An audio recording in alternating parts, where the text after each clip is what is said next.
ยุ่งอะไรยุ่งสั่น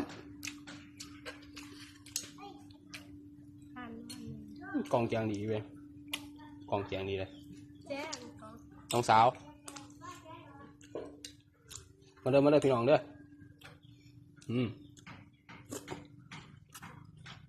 แสบเลยบริเวณคลิปไร้มือเลยพี่น้องเลยงานอยากไร้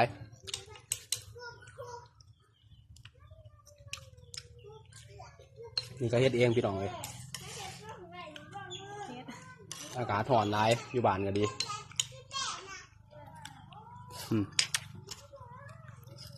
แสบเนาะแสบอยู่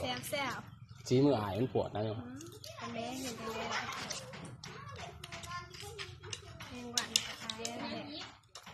อายตัวนี้จะสิได้อายจูกินดีพี่น้องเลย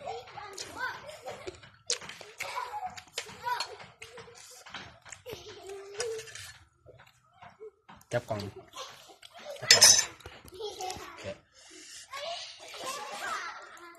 พี่น้องสีมือได้เนี่ยเดี๋ยวนี่ดูเสียนไอ้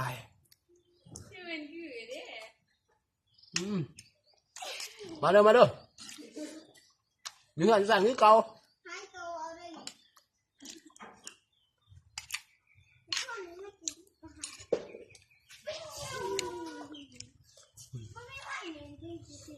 โอ้เผ็ดใจดิมือแดงมาใส่มือแดงเหรอวุ่นแน่ไม่บอกก็อะไรที่ไปที่เป็นน้ำกันวุ่นโดนข้าวน้ำเดือดโอ้ดำเดือดเสียอาหารเริ่มพี่น้องเด้อมือแดงมูนบ้านในไก่ได้บ้านในไก่ครับบ้านนี่แหละบ้านบ้าวเถามันบกพี่น้องเลย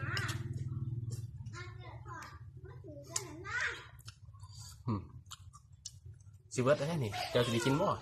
กินอะไรขอยิ้มนะยิ้มไหวแท้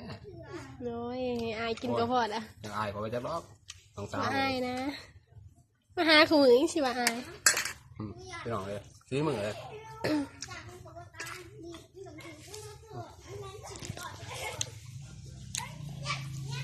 สิเบิร์ดแต่พี่น้องเลยบ๊ายบาย